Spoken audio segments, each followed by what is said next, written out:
The more honest you are, the easier it is to hurt you. You believe that being honest will make others love you more, but the truth is, honesty is the fastest way for someone to weaponize what you trusted them enough to share.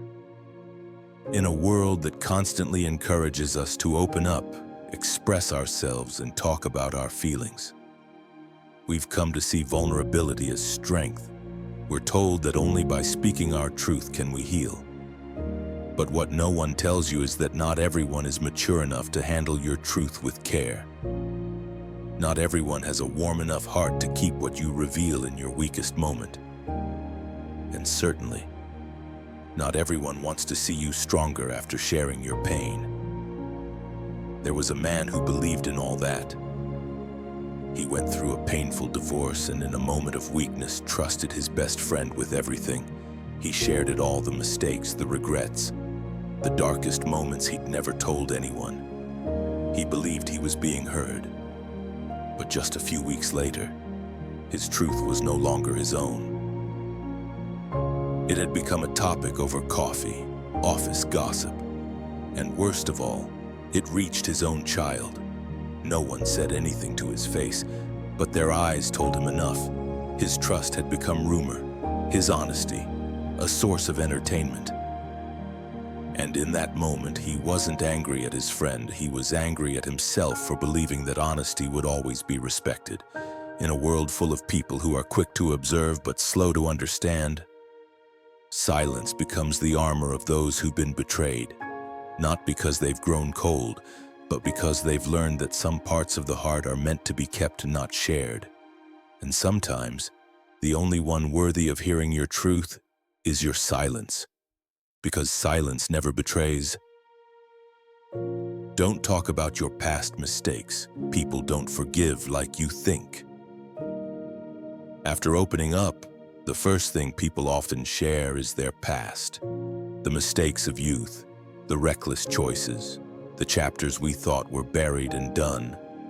We talk about them because we believe we've grown, because we hope that by telling the story of who we were, others will see who we've become. But we forget one thing. Most people don't care how far you've come. They only care about the fact that you once fell. And for many, that's all the reason they need to never fully trust you again.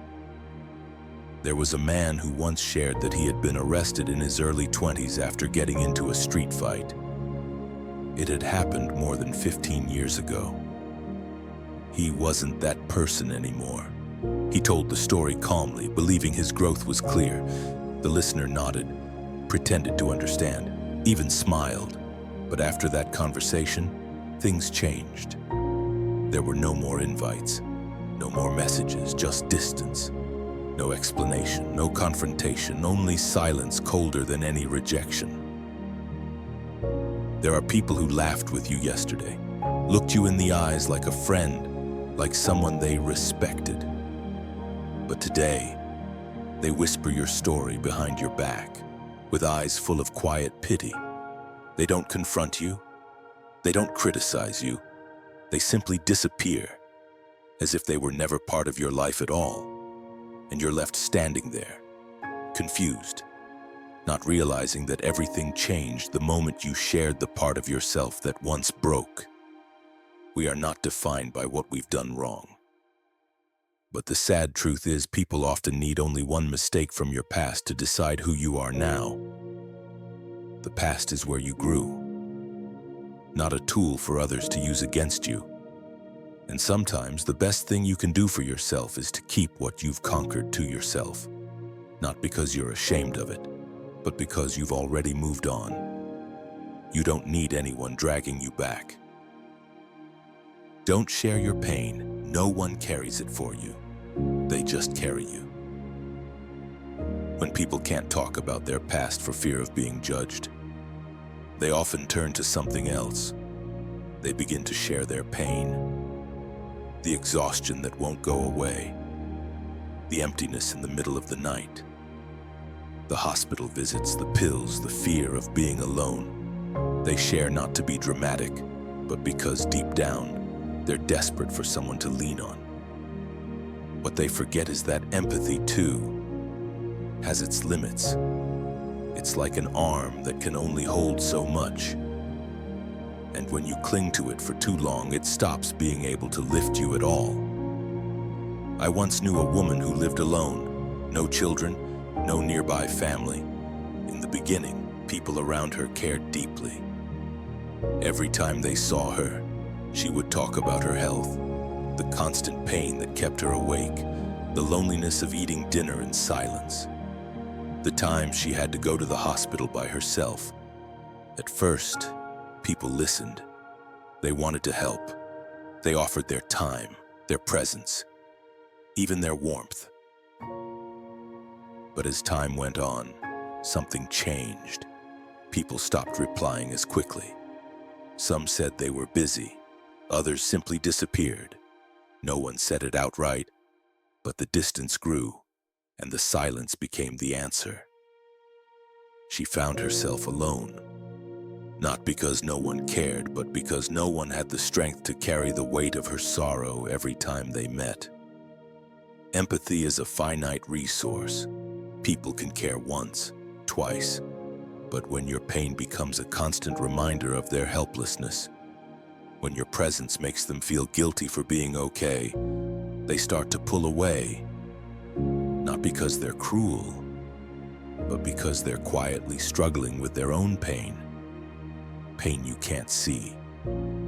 Not everyone is strong enough to hold your suffering, and truthfully, no one is obligated to. Some pain is better kept, not because you're weak, but because you understand that silence can sometimes be the kindest way to protect yourself and those who still want to stay. Don't talk about the people you hate. The listener will soon doubt you too. When pain no longer captures enough attention, people often reveal a different kind of emotion, one that's more dangerous, more corrosive, hatred. And slowly, instead of sharing to be understood, we begin to talk about those who've wronged us, the betrayers, the unfair bosses, the friends who turned their backs. At first, it feels like we're just telling our side of the story, hoping for sympathy. But deep down, what we're really looking for is an ally, a confirmation that we were right and they were wrong. I once worked with a colleague like that. Every chance she got, she spoke about how the boss mistreated her, how she was overlooked, isolated, pushed aside. In the beginning, people listened. They nodded politely. Some even expressed concern, but one by one, they began to pull away. No arguments, no debates, just distance. Some declined to work with her. Others avoided her in meetings. She couldn't understand why, but everyone else did. They knew that if today she was talking about someone else, tomorrow, that someone else could be them. When you spread resentment, you don't build alliances, you plant suspicion. You make people uneasy. They start to see you not as a victim, but as an emotional landmine that could explode on anyone who crosses you. You think you're unloading pain, but in truth, you're slowly eroding your credibility. Trust isn't built on shared enemies. It's built on knowing where the line is between what should be shared and what should be kept. Speaking badly of others is a double-edged sword. You may believe you're hurting someone else, but the first cut always lands on your own image. People don't see you as brave. They see you as risky. And no one wants to get close to someone who might turn them into the next story whispered behind their back. Don't talk about your dreams, not if they're not strong enough to survive doubt. There are things we share that seem harmless. A plan, a vision, a little dream. We believe that speaking it out loud will motivate us, that telling someone is a way to declare trust. But the truth is, many dreams don't die from lack of effort. They die from the weight of doubt that comes from the very first people we choose to tell. And sadly, those people are often our closest friends or family, the ones we believed would support us the most. There was a young man who dreamed of opening a book cafe, a quiet place filled with the scent of paper and coffee, a space where young people could rediscover the feeling of turning real pages, not just scrolling screens. He shared his dream with his close friend, and the first thing he received wasn't encouragement, it was laughter. One said, "No one reads books anymore." Another smirked, "You'll go broke trying to sell paper in the digital age." At first, he pushed back. He said he would prove them wrong. But over time, he spoke less about it. He began to second-guess himself. Eventually, he stopped talking about it altogether. Not because he gave up, but because he forgot. He forgot that he once had a dream worth holding on to. 3 years later, he was working as a barista in a busy downtown cafe. Not because it was what he wanted, but because, somewhere along the way, he had let go of the dream that once belonged to him. That dream didn't die from difficulty, and it died from being exposed too early to the cold wind of someone else's disbelief. Dreams need silence to grow. They are like fragile seeds. If you expose them too soon, the wind of doubt can blow them away before they ever take root. When you speak too early, you invite judgment. You hand the most delicate part of yourself to people who might crush it with nothing more than a smirk. Not every dream needs to be hidden. But if it's still fragile, still forming, protect it. Feed it quietly. Let it grow deep roots in silence. Because when it's strong enough, you won't have to say a word. The results will speak for you. Don't talk about money because people will stop seeing you as a person. After you've opened up about your emotions, your dreams, and your pain, there's one final thing people tend to reveal: money. It seems harmless at first. Just a number, a success, a sign that you've worked hard and made it. But money is the most sensitive thread in any relationship because it doesn't just represent effort. It reveals the rawest part of human nature. I once knew a man who, after years of saving, finally bought a retirement home in a warm, peaceful town. He wasn't showing off. He simply shared a photo on Facebook, a small celebration of something personal.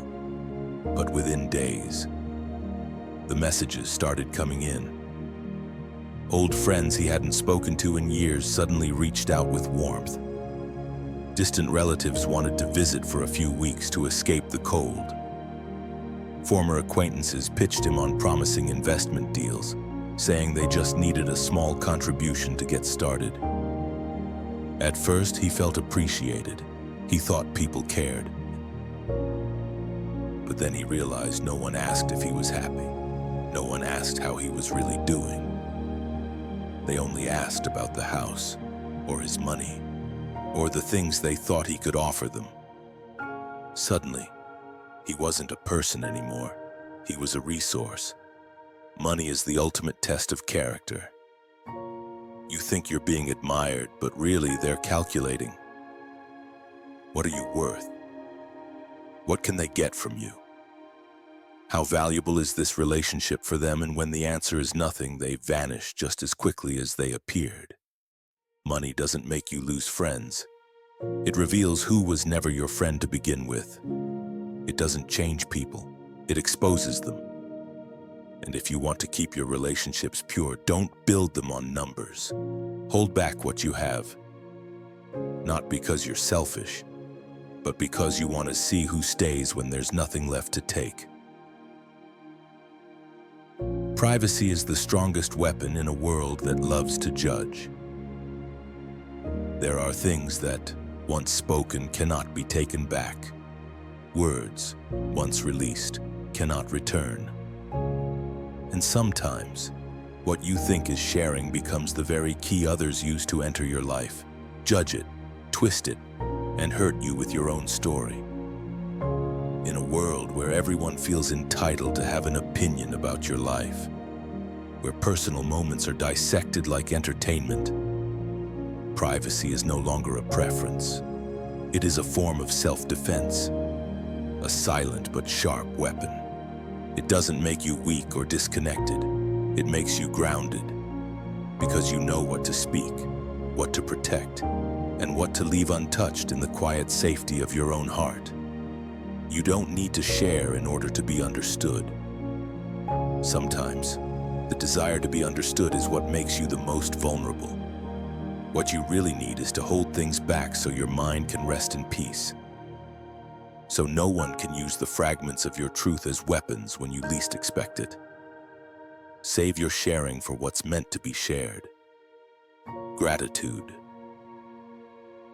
love, kindness, a story that brings hope, a smile that lifts someone's spirit. The rest, keep it for yourself. The wounds still healing, the dreams still forming, the fears without names.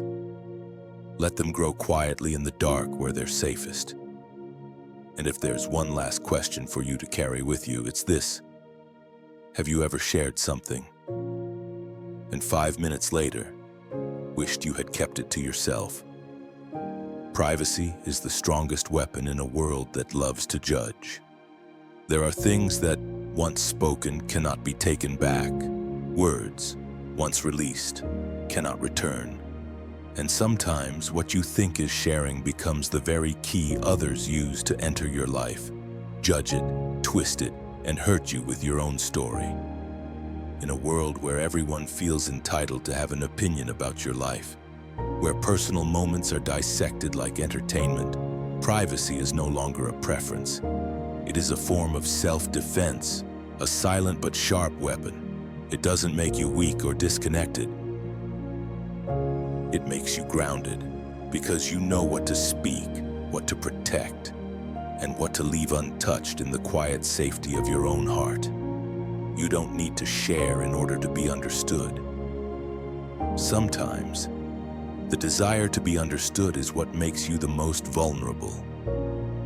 What you really need is to hold things back so your mind can rest in peace. So no one can use the fragments of your truth as weapons when you least expect it. Save your sharing for what's meant to be shared. Gratitude, love, kindness, a story that brings hope, a smile that lifts someone's spirit. The rest, keep it for yourself. The wounds still healing, the dreams still forming, the fears without names. Let them grow quietly in the dark where they're safest. And if there's one last question for you to carry with you, it's this. Have you ever shared something, and 5 minutes later, wished you had kept it to yourself? If there's a place that speaks the words you've always thought, but never dared to say out loud, this is that place.